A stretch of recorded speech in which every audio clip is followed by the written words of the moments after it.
Do you ever feel like the avoidant person in your life keeps you close but never truly commits? Well, this may be because breadcrumbing is one of the most often used strategies in terms of how an avoidant relates to other people in their life. And if you don't understand why this happens and what to actually do about it, you might find yourself feeling confused, struggling, and maybe even getting stuck in the wrong dynamic for far too long. So in today's video, I'm going to take you through why it is that the avoidant tends to breadcrumb, the fearful avoidant or anxious attachment relationships, the fearful avoidant or anxious attachment styles in partnership or relationship dynamics overall, and most importantly, what you can do to stop this process from happening over and over again. Now, if you're new to this channel, my name is Thais. I'm really excited that you're here. I make daily videos here on this channel, all about attachment styles, the subconscious mind, and how to really build the best relationships of our lives.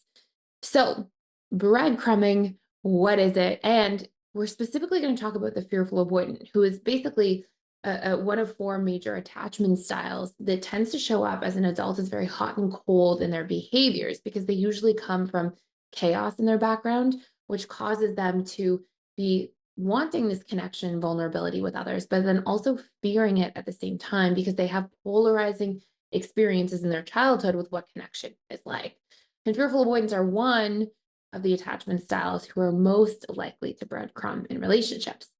So, what is actually breadcrumbing? What is this term I'm referring to? Well, according to actually the Cleveland Clinic, who has defined this definition, it is the practice of sporadically feigning interest in another person in order to keep them interested despite a true lack of investment in the relationship. So is breadcrumbing always intentional? Is somebody always consciously like, I'm going to just, throw out a line and pretend I'm interested in order to keep somebody else interested? The answer is no. A lot of times, breadcrumbing is something that actually takes place because of somebody's internal world and what they're currently available for in potential relationship dynamics. Now, of course, we can have people who literally intentionally breadcrumb in a premeditated way, and they're doing so perhaps just for attention or approval from somebody that they're not even in a relationship with. But the vast majority of people that breadcrumb are coming from a totally different place. And we're going to find out why shortly. And we're going to find out why exactly that often takes place, particular to the fearful avoidant attachment style. Now, there's different signs that can indicate that breadcrumbing is taking place. And you can actually score yourself as we go through some of these signs together. Sign number one is intermittent reinforcement. When I say score yourself, give yourself a point if you're seeing this show up in your current relationship dynamic.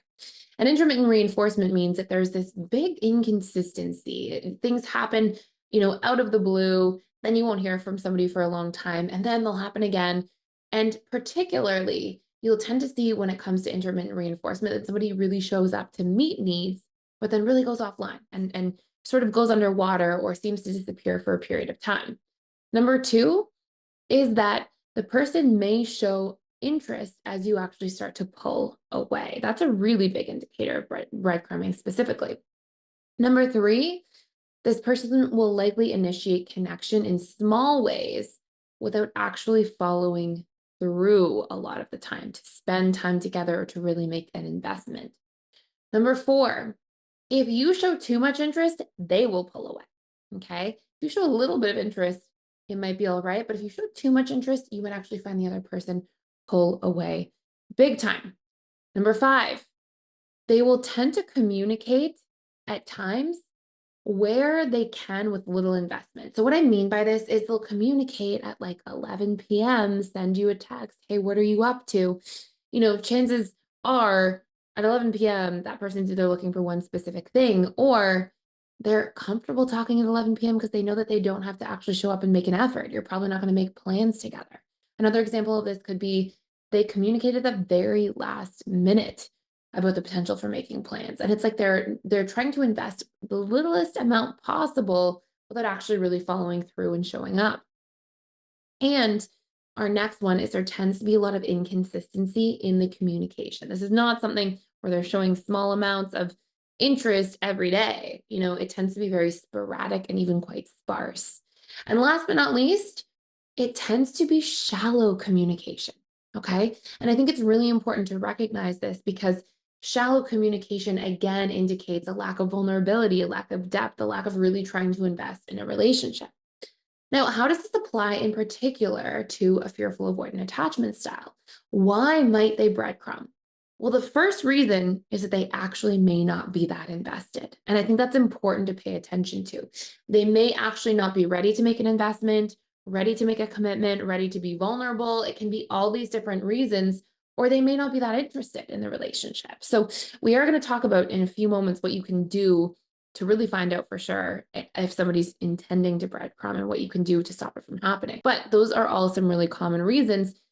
Some personal reasons that we may see a fearful avoidant attachment style breadcrumb is because they are burning out. They are burning out from having poor boundaries. And so they sort of disappear. It's a very big characteristic of fearful avoidance to be all or nothing. They can be all in and then suddenly pull away and kind of go underwater because they're feeling overwhelmed. They can also be breadcrumbing from a place of self-protection. If they think that you're going to hurt them or they think that they can't trust you, they may be interested and throw out a little bit of breadcrumbs, but still be prioritizing protecting themselves. We may also see that they're unwilling to be vulnerable or they're in a place where they're not looking for anything serious, causing them to again maybe be a little bit interested, but not really be ready to show up.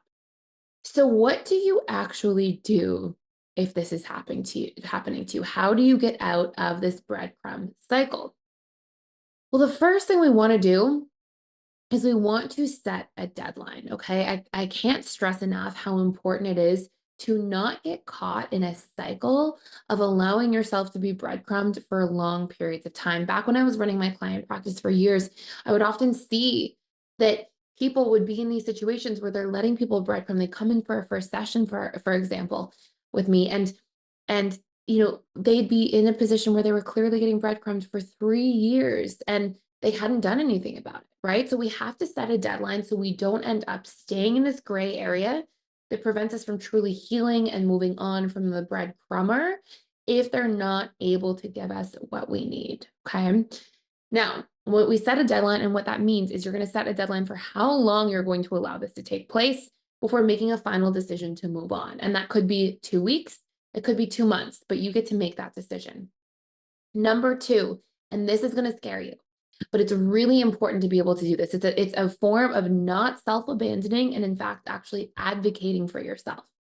So what you're going to do in step number two is you're going to ask for a need. Okay. It can be, hey, I want to actually spend more time together. Or, hey, I'm happy to text with you and communicate, but it has to be before 9 p.m.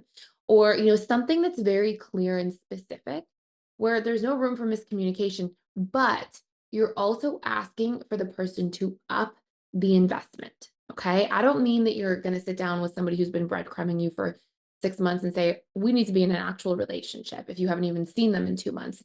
But I'm saying in particular, you're asking for an increase in the investment. You're asking for them to, text you at a better time, make more plans with you, jump on a phone call, for example. Like you're just asking for a small step in that direction of the investment. Now, at that point, it's going to go one of two ways.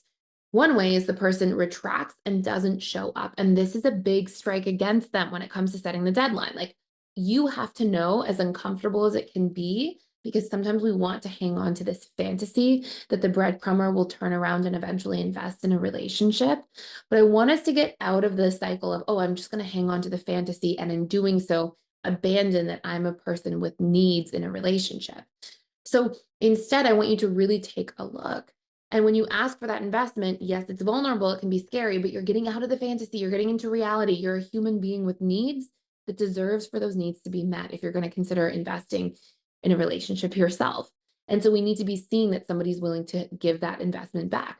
Now, the better way it goes is that the breadcrumber actually makes an effort and they do increase that investment in the relationship. And then what you're going to do from that point forward is on a weekly basis, you're going to ask for a slightly bigger investment or bi-weekly basis, perhaps, if you see the person moving a little bit more slowly until you don't see growth. Okay. Until you're like, okay, the person's not really making an investment.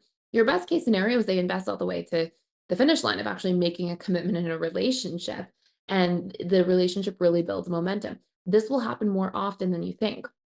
But the worst case scenario, which is also a good case scenario, is that you see that when you ask for tiny things clearly and specifically, that person can't even give you that.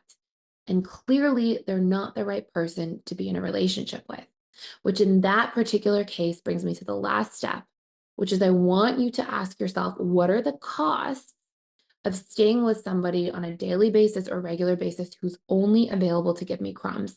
And I want you to write out as many costs as possible. I'm stunting my dating life. I'm not investing in people who could potentially be emotionally available. I feel anxious all the time in conversation with this person. I'm treating myself like I'm not good enough by continuously investing in somebody who's doing this. I want you to write out all the costs and all of the benefits of giving yourself permission to actually walk away. And this can be not answering text or telling the person, hey, I appreciate that we've, chatted back and forth for a little while here, but I'm actually looking for a little bit more and I don't want to continue on. And so what you're doing at this point is you're setting yourself free from the breadcrumbing. And in doing that, you're setting yourself up for more secure relationships because you're honoring your needs and your truth. Now, if you want to do a deeper dive into understanding attachment styles, the subconscious mind as a whole, I do want to let you know that I actually have an integrated attachment theory certification course. And it's all about helping people heal their attachment style to become securely attached, as well as working in different relationship dynamics. And this course is coming up live with a whole new cohort. So I will be training people literally live for 12 weeks. We have a 4-week prerequisite program with our other facilitators, and then I do an intensive 8 weeks with all of our students. So if you want to join that and get certified to become a relationship coach in 12 weeks, we also have a business week that goes and does a deep dive into how to launch your business, do marketing, advertising, build funnels, all of those different things. And there's early bird pricing just for a limited time if you want to click the link down below. That's it for today. Thank you for watching. If you enjoyed this video, please like, share, and subscribe. And I can't wait to see you in future videos.